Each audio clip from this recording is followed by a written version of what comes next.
वाह वाह वाह। अरे तेरा दाढ़ी बड़ा सुंदर लग रहा है, सदाम हुसैन को फेल कर दिया है। दाढ़ी आसाराम के जैसा पर टी शर्ट पैंट पहन रहा है। दाढ़ी आसाराम के जैसा पर टी शर्ट पैंट पहन रहा है। राम रहीम के जैसा ये भी भारी तपस्वी बन रहा है। ऊपर वाला दाढ़ी छू लिया और नीचे पैंट टी शर्ट पहनने वाला बहुत बड़ा महात्मा है। पैंट टी शर्ट पहनने वाला बहुत बड़ा महात्मा है। हिंदू पारसी सिख ईसाई सबका मिलावट आत्मा है। चमचों से चटवाने खातिर, चमचों से चटवाने खातिर टी शर्ट पहनकर चल रहा है। राम रहीम के जैसा ये भी भारी तपस्वी बन रहा है। ऊपर वाला दाढ़ी छू लिया और नीचे ट्विटर पर देशद्रोही गैंग पूरी तरह सक्रिय है। ट्विटर पर देशद्रोही गैंग पूरी तरह सक्रिय है। यहाँ तो उसका पप्पू प्यारा बिल्कुल ही निष्क्रिय है। अंदर से बहुत गर्मी है, अंदर से बहुत गर्मी है। ठंडी से ये तन रहा है। राम रहीम के जैसा ये भी भारी तपस्वी बन रहा है। ऊपर दाढ़ी छू लिया और नीचे खंड खंड में टूटे देश को वेल्डिंग करके जोड़ेगा। खंड खंड में टूटे देश को वेल्डिंग करके जोड़ेगा। कांग्रेस से जो भागेगा उसका हाथ पैर भी तोड़ेगा। मोदी को हराने खातिर, मोदी को हराने खातिर अंदर अंदर जल रहा है। राम रहीम के जैसा ये भी भारी तपस्वी बन रहा है। ऊपर वाला दाढ़ी छू लिया और नीचे जानवरों को ठंड नहीं लगती है। कौन अफवाह उड़ा रहा है? जानवरों को ठंड नहीं लगती है, कौन अफवाह उड़ा रहा है? इतना बढ़िया राजनेता को बैसाख नंदन बना रहा है। यात्रा में खर्च करोड़ों रुपया, यात्रा में खर्च करोड़ों रुपया कमाया इसका धन रहा है। राम रहीम के जैसा ये भी भारी तपस्वी बन रहा है। ऊपर दाढ़ी छू लिया और नीचे दाढ़ी आसाराम के जैसा पर टी शर्ट पैंट पहन रहा है। राम रहीम के जैसा ये भी भारी तपस्वी बन रहा है। ऊपर वाला दाढ़ी छू लिया और नीचे मैं भी मानता हूं कि मुझे हटाने के लिए ये सारा खेल रचा गया। तो मुझे लगता है कि मुझे बेरोजगार करने के लिए हजारों करोड़ रुपए के दांव खेले गए। दलाली का रोजगार किया था पर आजकल बेकार है। दलाली का रोजगार किया था पर आजकल बेकार है। केवल सूंघकर लोग छोड़ दे रहे, बेचारा बेरोजगार है। तेल मालिश कर सकता है। लश्करे मीडिया का बना हुआ सरदार था। लश्करे मीडिया का बना हुआ सरदार था। देश के विरोध में बोलकर समझ रहा होशियार था।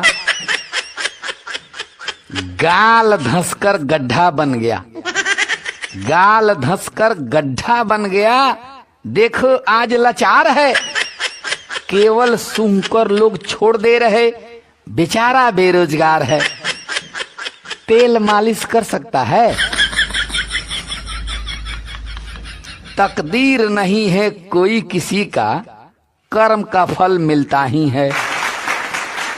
तकदीर नहीं है कोई किसी का, कर्म का फल मिलता ही है। वाह वाह। कमल बेशक कीचड़ में होता फिर भी वो खिलता ही है। चंद द्रोहियों का साथ मिला तू, समझा था पहाड़ है। केवल सुनकर लोग छोड़ दे रहे, बेचारा बेरोजगार है। तेल मालिश कर सकता है। झूठ के बालू कपट के सीमेंट से बनाया था मकान ये। झूठ के बालू कपट के सीमेंट से बनाया था मकान ये। देशद्रोही ग्राहकों से चलाता था दुकान ये। हद से पार जब जाता कोई, वाह, हद से पार जब जाता कोई तो होता शर्मसार है। केवल सुनकर लोग छोड़ दे रहे, बेचारा बेरोजगार है। तेल मालिश कर सकता है।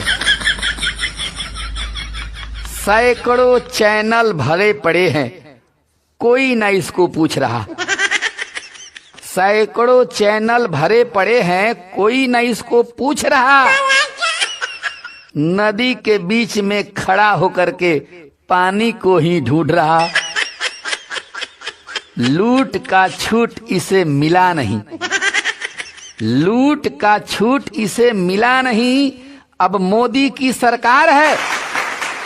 केवल सुनकर लोग छोड़ दे रहे, बेचारा बेरोजगार है। तेल मालिश कर सकता है। दलाली का रोजगार किया था, पर आजकल बेकार है। केवल सुनकर लोग छोड़ दे रहे, बेचारा बेरोजगार है। तेल मालिश कर सकता है। पूरा देश में कांग्रेस के भाजपा ही दबा रहल बा। पूरा देश में कांग्रेस के भाजपा ही दबा रहल बा। गांधी जी के डंडा देखी गलत जगह पर जा रहल बा। गलत, पीछे देखो यार, भागो। गुजरात वगैरह हारिए गईल, राजस्थान भी हरबा। गुजरात वगैरह हारिए गईल, राजस्थान भी हरबा। गांधी जी के डंडा से ही लागता कि तरब।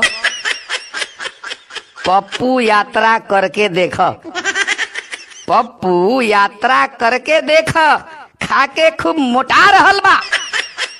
गांधी जी के डंडा देखी गलत जगह पर जा रहल बा। गलत, पीछे देखो यार, भागो। 2-4 महीना राजस्थान में खूब जम के तू राज करो।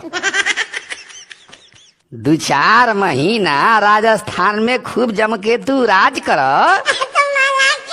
हार के कहवा भगवा तू, पहले ही से इंतजाम करो।